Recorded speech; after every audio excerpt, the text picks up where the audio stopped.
Hey guys, how's it going? I know it's been a bit since I've uploaded a video, but I'm finally coming at you with my thoughts on the new cards coming out in Unified Minds. I know we've had the official set list for a little while now, but we're still a couple weeks out from the set being legal. I thought I'd still go ahead and share my thoughts on the new cards coming out. So let's go ahead and get right into it. I'm going to be making this a two-part video. This first part will be covering most of the Pokemon, and then the second part will be covering the rest of the Pokemon, trainers, and the energy cards in the set. So yeah, let's go ahead and get right into it. The first card up is the Rowlet Alolan Exeggutor GX. First attack, Super Grow, for no energy cost. You can search your deck for a Pokemon that evolves from one of your grass Pokemon and put it onto that Pokemon. If it's a stage 1, you can search your deck. If you evolve a basic into a stage 1, you can search your deck for a stage 2 and put that on the stage 1 you found previously. So this allows you to get out some stage 2 grass Pokemon pretty aggressively. You can also get out other Pokemon that evolve out of a grass basic or a grass stage 1. You only have to, the initial Pokemon only has to be grass. The stage 1 and the stage 2 or the stage 2 can be any type. So you just got to start with a grass Pokemon. I don't see a whole ton of use for this card. There is the Serena coming out in this set that allows you to take a grass energy out of your discard pile and attach it to one of your Pokemon. So there's some potential synergy for a decent deck there. I think if there's going to be any big play coming out of this card, it's going to be an expanded with the Vileplume that shuts off item cards. Because you can go, if you go first on your second turn, you can go Super Grow and Oddish into a Vileplume, shutting off items. If you go second, same thing, Super Grow, get a Vileplume out.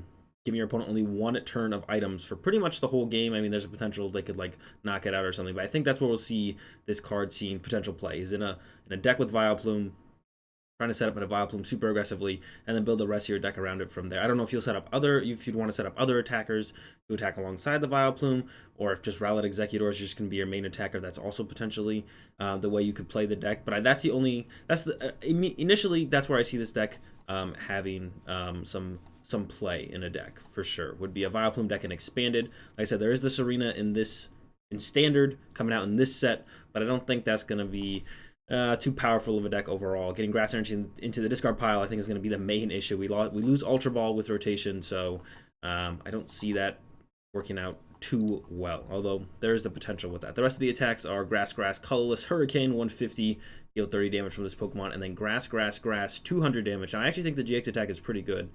Grass, 200 damage. If you have 3 extra energy, 3 extra grass energy attached to the Rowlet Alolan Exeggutor, shuffle all energy attached to your opponent's Pokemon into their deck. So I actually think the GX attack is super good for the full effect, but getting to the full effect is kind of the problem.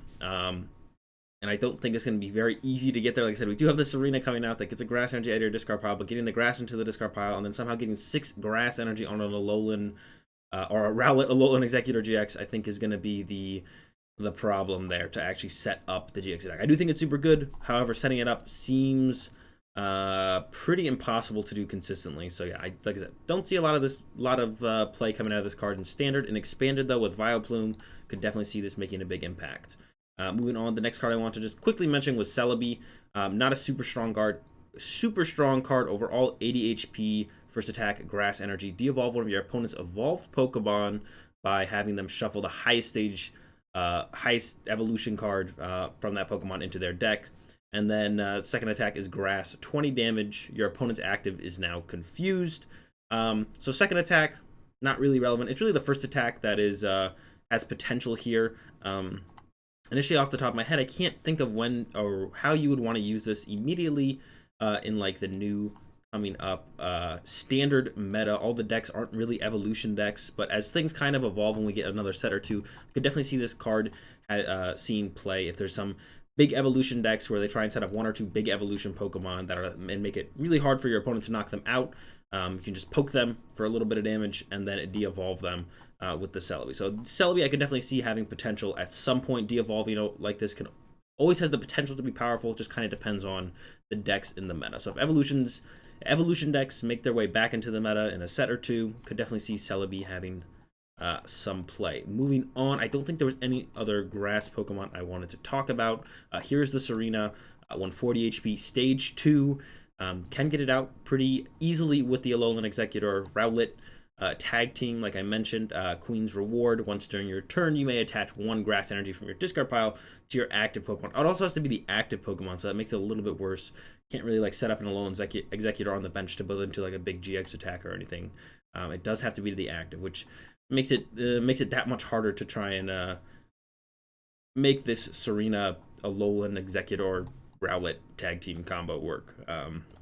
So it might be fun to play around with. I can't think of any other combos off the top of my head where Serena would be good in any other decks. Only really with the Rowlet, but even then I don't think it's going to be quite good enough to be competing at a high level. And then we got the high jump kick for Grass, or Grass, Colorless, 90 damage. Not super strong attack there. Better than nothing, though.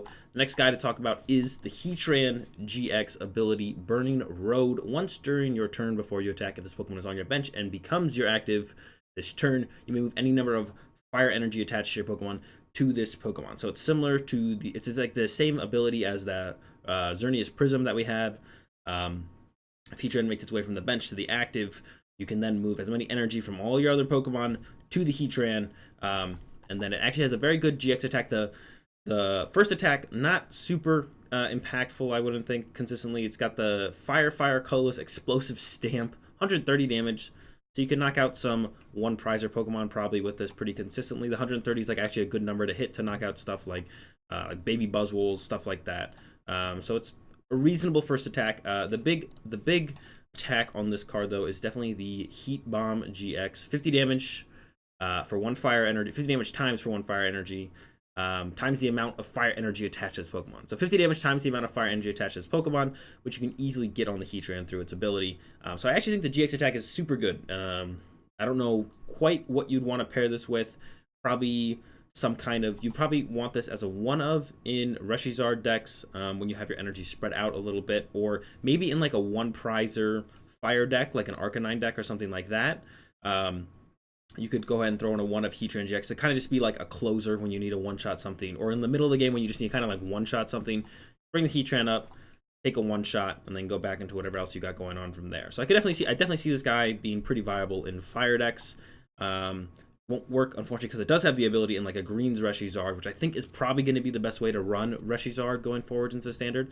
But if maybe some one prize, like I said, like an Arcanine, Fire Arcanine deck or something, just to have something in there that can kind of break the limit on the damage that you're kind of capped on by playing Arcanine. Just get in there for like a one-shot on a Reshizard or a Pikaram at some point in the game. So definitely see this guy, seeing quite a bit of play in fire decks for sure. Moving on, I don't think there's any other fire Pokemon to talk about. There's actually like not, the good cards in this set are like pretty good in my opinion, but then there's a lot of like filler, I guess. There's like a lot of cards that are just not really that great, not worth talking about. The next guy up is the Psyduck Slowpoke Tag Team GX, and I actually think this card is pretty decent. What kind of holds it back is the energy cost on its first attack, which is Water. It's not super expensive of an attack, but manual attaching 2 waters in a row to only potentially have this thing get knocked out to then have to set up another one is kind of the issue. Setting up like the second Slowpoke Psyduck if the first one goes down quickly is, I think, kind of the problem with this card. But besides that, I think the card is actually pretty good. So Water, Tossing Splash, 40 damage times the amount of supporters you choose to discard. And the reason this is actually like okay is because we get this Lapras, which is right under it with the Mermaid Call ability. Once during your turn before you attack, you may search your discard pile for a Misty's Request and put it into your hand.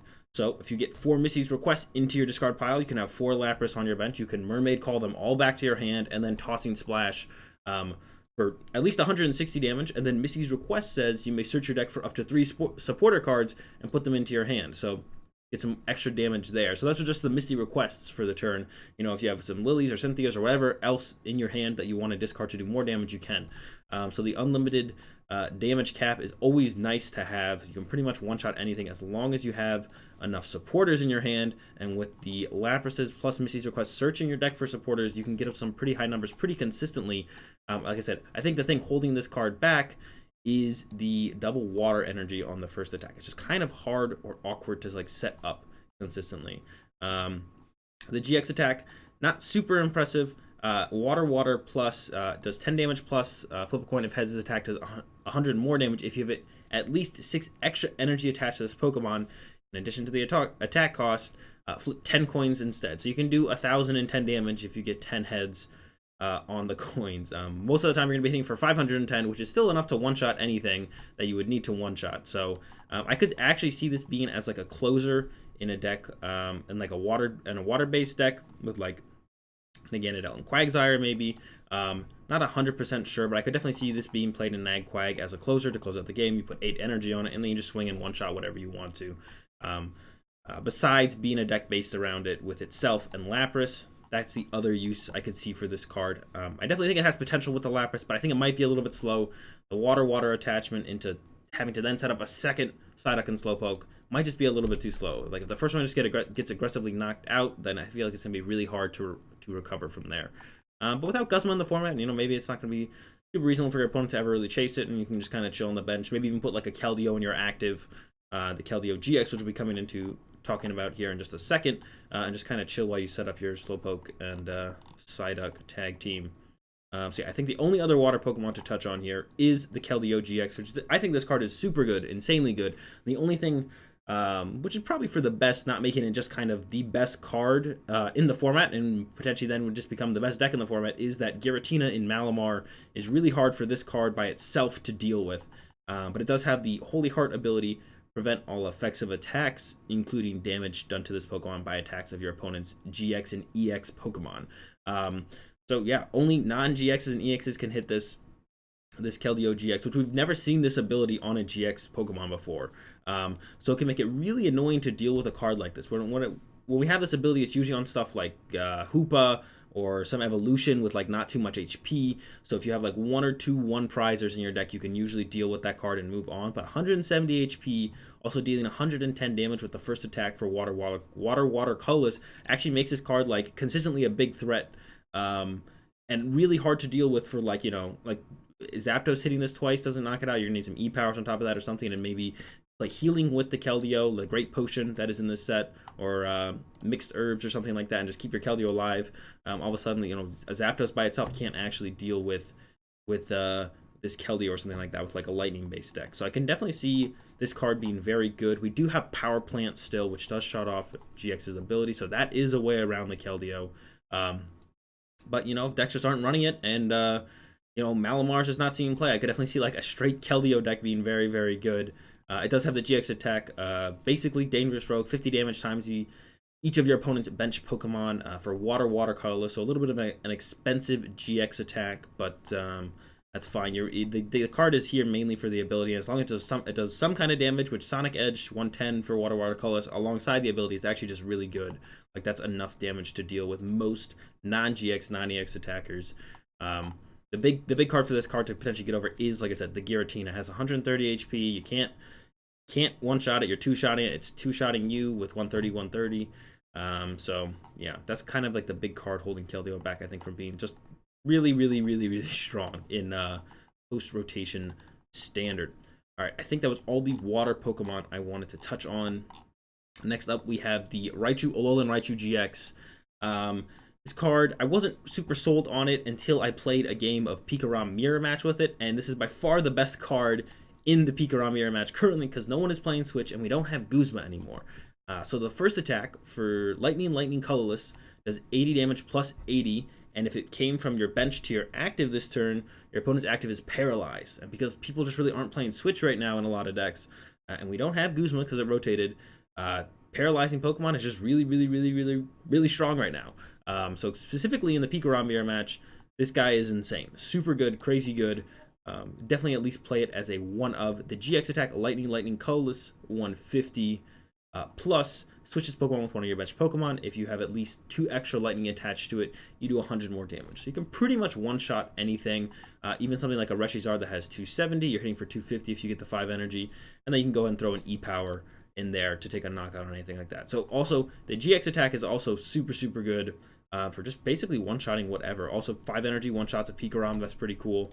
So yeah, I think the Raichu tag team is super strong. For sure. I think definitely be a staple in Pikarom decks. I could even see it becoming a 2 of, at least a 1 of, a staple of at least a 1 of. I could definitely see it becoming a 2 of in Pikarom decks as well. Just a super strong card. I could also see it becoming, maybe you don't even play Pikachu Zekrom anymore. Maybe you just play Raichu tag team, set them up through the Coco Prism the same as you would a Pikarom, and then we have the new tag switch, which allows you to move 2 energy from a tag team to another Pokemon, so you could just switch between Raichus with the tag switch until you get enough energy in play where you're just retreating between Raichus and then going from there. So yeah, really like this card. At least as a 1-of in Pikarom right now, but I could definitely see him becoming more than a 1-of, a 2-of, or even his own deck. Just maybe you play 1 Pikarom and you play like 2 or 3 Raichu tag team. I could definitely see that becoming a thing. Card's super strong right now. No Guzma. People are cutting switch. Like there's not as many switches in some decks in the format. Specifically, like I said, the Pikarom mirror match. Yeah, no Guzma means people aren't going to consistently have that as an out to just get rid of paralysis. Next card up is the Xurkitree, another another Ultra Beast that has a powerful attack if you or your opponent has a specific amount of prizes. Here we go. 120 HP, and then for 1 lightning, attack 3 mirrors, 30 damage plus. If your opponent has exactly 3 prize cards remaining, you do 90 more damage. So you're hitting for 120 for 1 lightning if your opponent has exactly 3 prize cards remaining. So this guy is actually super strong in comparison to some of the other Ultra Beasts. I mean, because he is lightning type, which means you can use E-Power with him. Some of the things that could get awkward with like playing Zap Beast or something is like you'd go into your your Sledgehammer turn or your Nihilego turn, whatever, but you can't use E-Powers with them, so it would be about as effective as you could with a Zapdos with like an E-Power or 2. But with this guy, you're swinging for 120 base, and then you can throw some E-Powers on top of that, and you can swing for 160 or a 180, 210 if you get like a triple E-Power turn, something like that. So the Xurkitree is actually like a big deal for 1 prizer decks that play Lightning Energy or Rainbows. Zap Beast specifically obviously comes to mind, but something like a Spiritomb deck could also potentially run this guy if they wanted to. I could play Sledgehammer and Xurkitree. Yeah, so this card, super good for sure alongside E-Power. So Zap Beast, like I said, definitely an inclusion there. Maybe as a 1-of in Pikarom decks, it's really awkward for Pikarom decks to actually find Pokemon that are not GX Pokemon right now. So not sure you would want to play this in there, but definitely possible. Definitely possible you'd want to play this. Not quite convinced though, because it is hard to find, and it's only good on like 1 turn out of the game when your opponent does have 3 prize cards. So not convinced you'd want to play something like this in the Pikarom. Next up, Mewtwo Mew GX. I think this card is probably the most hyped card coming out of the set. I am not convinced it's quite as good as people think it is. I think it's definitely a very good card. The ability, perfection. You can use any Pokemon GX or EX attacks on your bench or in your discard pile. You still need the necessary energy to use the attacks.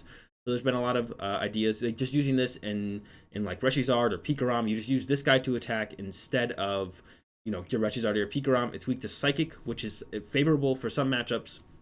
You'd rather be weak to Psychic than Fighting or Water with the Pikarom or Reshizard. There's some people building decks just based around this card where you abuse stuff like Solgaleo, and you just get a bunch of energy in play that way. So there's a lot of ways people are using this card right now, abusing its ability or coming up with ways to use and abuse its ability. The GX attack is okay. Psychic, colorless, Miracle Twin, 200 damage. If you have at least 1 extra energy, heal all damage from each of your Pokemon. So the GX attack isn't super powerful. Can definitely be situationally good. It does require the psychic energy, but like I said, people are kind of running this in everything as a 1 or 2 of, because it just has like a separate weakness, but it's still using the same attacks as the Pokemon that you would normally have in your deck. Like if you have a Reshizard in your discard pile or on your bench, you can just attack with Mewtwo instead, right? And then if you're playing against a water deck, well, now your main attacker is weak to Psychic, so you don't really care, right? So this card definitely probably going to be seen as a 1-of or 2-of in most GX, especially GX tag team based decks like Pikarom and Reshizard, like I've been saying. Just as an alternate, it's basically the same Pokemon. It just has a Psychic weakness. So yeah, definitely a very strong card. The one downfall to this card is Power Plant. If you're playing against a deck with heavy Power Plant, it's hard to abuse the ability consistently because Power Plant will shut it off. But I see a lot of decks playing like 4 stadiums. Almost every deck playing around 4 stadiums in post rotation. So that might not even be that effective against it, because you'll probably have 4 stadiums to bump the Power Plants yourself. But yeah, definitely strong card. Definitely going to see quite a bit of it, I think, for quite a while, until maybe some more Psychic Pokemon enter the format. There's always Malamar. Like this, you definitely don't want to be using this up against Malamar, but besides that, it's probably going to be pretty good in all the other matchups. Let's see. Next up is this Psychic Execute I want to talk about. 50 HP, colorless energy, leech seed, 10 damage, heal 10 damage from this Pokemon. Nothing super relevant. The reason this is relevant though is because it is Psychic type.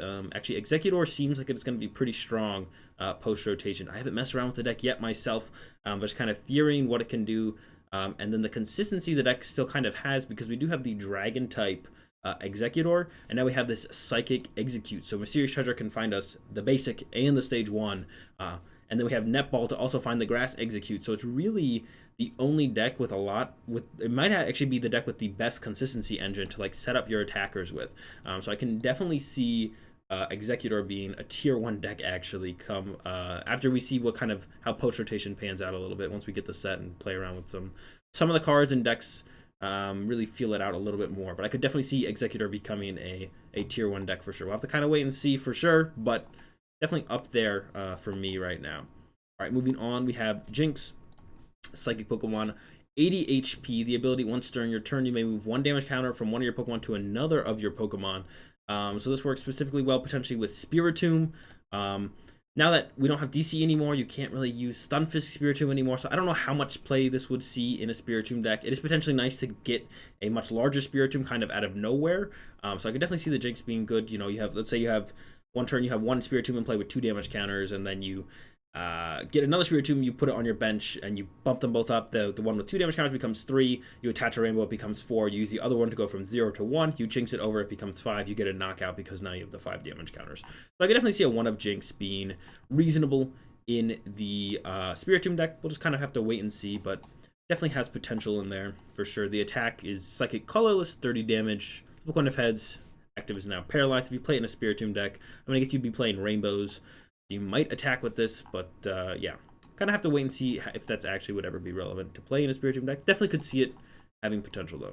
Heatran GX, another big card because it combos so well with the Mewtwo tag team, because it does get rid of Psychic Weakness with its ability.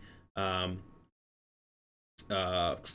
wait with a Psychic Weakness receives damage from an attack. Don't apply. Yeah, it does get rid of Psychic Weakness from all your Pokemon. So the big one is, well, itself, and then Mew and Mewtwo, removing that Psychic Weakness. So Giratina isn't quite one-shotting you is pretty nice. So if you're playing Mew and Mewtwo, especially a heavy Mew and Mewtwo deck, you're probably going to be playing one of these guys to get rid of that weakness when you're up against stuff like Malamar or any other Psychic decks that are kind of going around. The attacks is 1 Psychic, search your deck for an energy card and attach to one of your Psychic Pokemon, then shuffle your deck. So not terrible, but it's basically 1 Psychic Energy for 1 Psychic Energy, and you probably don't want a Heatran GX in your active. And then the GX attack, Psychic, Star Shield GX, 100 damage, prevent all effective attacks, including damage done to this Pokemon during your opponent's next turn. Not super ridiculously strong either, especially for the cost of 3 Psychic. So he's going to be on the bench almost 100% of the time, just blocking the weakness. Keep going through. I don't think there was anything else to talk about in the Psychic Pokemon. The Giratina is interesting. It has the ability when you play it from your hand onto your bench, you may discard a special energy from your opponent's active Pokemon. And then for Psychic Colorless, 70 damage. Your opponent's active is now confused. Nothing ridiculous. The ability is okay, but with DCE out of the format, I feel like we probably won't be seeing a ton of play from this guy. Unless Porygon Z decks become really good, then I could definitely see Giratina making its way into the meta. But until that happens, probably not. All right, continue through. Get down to Aerodactyl GX, stage 1, 210 HP ability. As long as this Pokemon is your active, the attacks of your opponent's basic Pokemon cost colorless more. So I actually really like this Aerodactyl's ability. However, the rest of it is kind of lackluster. So it does have the 210 HP, and we are getting the stadium that allows us to put into play two cards that evolved from unidentified fossils. Unfortunately, your turn ends, which means you're then whiffing the energy attachment to the Aerodactyl. So the ability is really nice. The first attack is okay. The GX attack is okay. So it just really doesn't have enough power behind it in the attacks, I don't think, to be very good. It's really just the ability that's good. And then from there, it definitely kind of falls off pretty hard. The first attack, Rock Smash, Fighting Colorless, 120 damage, and then Wild Dive GX for 1 fighting. This attack does 50 damage times the amount of energy attached to your opponent's active Pokemon. So not a whole lot of damage coming out of it consistently. The GX attack can be good for maybe one shot a game, but the other attack is like two-shotting most things, or yeah, just not. I don't think it quite gets there consistently. Would be very surprised to see this deck see too much success in the standard format, but you never know. Stranger things have happened. It's not the worst card ever. Let's keep cruising through. I'm not sure there was any more fighting Pokemon to talk about. Oh, we do have the Zygarde with the ability Sell Company. As long as this Pokemon is on your bench, your Zygarde's attacks, including Pokemon GX, do 20 more damage to your opponent's active Pokemon. It's actually a super strong ability because they can stack. So you can have 4 of these Zygardes on your bench, and your Zygarde's attacks do 80 more damage. That's quite a bit more damage. The attack is fighting, boost Fang, 20 damage, attach a fighting from your discard pile to one of your benched Pokemon. So once again, if you got 3 of these on your bench, 1 of these in your active, he's hitting for 80. That's like pretty reasonable actually. So I do think this Zygarde, the ability is actually like insanely strong. Does only combo with Zygardes, so that does limit it a little bit. But we do still have the Zygarde GX, so I could definitely see this guy, Zygarde GX, being reasonably good. We'll have to kind of wait and see, but I definitely see potential in a Zygarde GX being good. Kind of depends on the way the rest of the meta shapes up, because I don't think it'll be that like ridiculously strong, but yeah, doing 80 extra damage a turn, probably only 60. You'll probably have 3 of these on your bench. Finding these guys is going to be the problem, though. We don't have Brooklet Hill anymore. We don't have Nest Ball. We have Communication still, but that's about it for ways to find the Zygarde. So getting them all in play is going to kind of be the struggle, I think. But I could definitely see it working out. This guy having the Zygarde, some kind of Zygarde deck being pretty reasonable overall. Next up, we got the Umbreon Darkrai GX. I think this is my favorite GX attack on a Pokemon out of the new set. So it's got 270 HP, Dark or Black Lance for Dark Colorless, 150. This attack does 60 damage to one of your opponent's bench GX or EX Pokemon. So the first attack, not ridiculously good, 150, 60 to a benched. The GX attack, your opponent can't play any trainer cards from their hand for 1 colorless. If you have 5 extra darkness energy attached to it, your opponent's active is now knocked out. So that means if you have 6 dark, you'll most likely be playing dark energy. If you have 6 dark energy attached to this guy, you're knocking out their active. It just gets knocked out, and then they can't play any trainers, which means they're probably not doing that much on their turn. So I really like the Umbreon Darkrai GX. I'm a big fan of this card. I really like the GX attack. Probably my favorite GX attack coming out of this new set. Setting it up is going to be the problem, but we are getting Weavile GX, and we still have Naganadel, so that's, I think, what people are, or the way to go with this for sure is going to be some kind of dark box deck, and you got this guy in there, and if you ever want to pull off the Dead Moon GX, you put him down, move the energy around with Weavile, boom. Dark Moon. All right, Mega Sableye Tyranitar GX is up next. Another big dark guy. It's for dark, colorless. We got the Greed Crash, 110 or 210 damage. If your opponent's active as a GX or EX and is knocked out by damage from this attack, take 1 more prize card. So it's a little bit awkward with him, is it does 210 for dark, colorless, which is not quite enough to knock out most GX or EX Pokemon. So I'm not a huge fan of this guy's first attack. The GX attack is interesting, but does require quite a few energy. For 4 dark and a colorless, it does 250.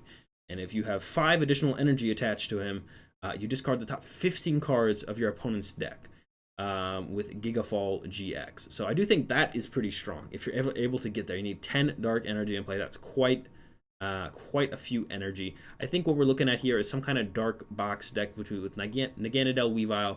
I think you may play 1 Umbreon Darkrai and then 1 Tyranitar Sableye, and then you probably play 2 or 3 Zoroark Greninja GX as your main attacker, and then you have these guys as like fallbacks whenever you want to go into them. So they got 15 cards left in deck. You have 10 energy in play. All right, that's Gigafall GX. You gotta knock out something big and limit your opponent's turn next turn. All right, Dead Moon GX. So I can definitely see some kind of dark box deck, and with these guys being big, having potential for big swing turns whenever you need them, kind of just close out games in there, as well as one-ofs. Going on, here is the Weavile GX ability, Shadow Connection. As often as you like during your turn, you may move a basic dark energy from one of your Pokemon in play to another of your Pokemon in play.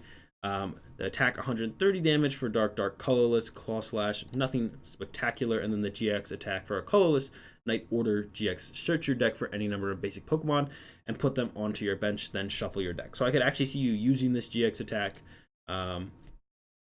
Probably not super consistently, but maybe now and then to just kind of set up. Turn two, get out of Weavile. Don't really have anything on your bench. Go search your deck for some Poiples and maybe a Zoroark Greninja tag team, and then from there, you look to set up. But yeah, I definitely think some kind of dark box deck, the Ganadel with Weavile, and then kind of your dark attackers depending on what the meta ends up looking like, you know, so on from there. Could be definitely very strong. It is a lot to go on with. We don't have Ultra Ball, we don't have Nest Ball anymore.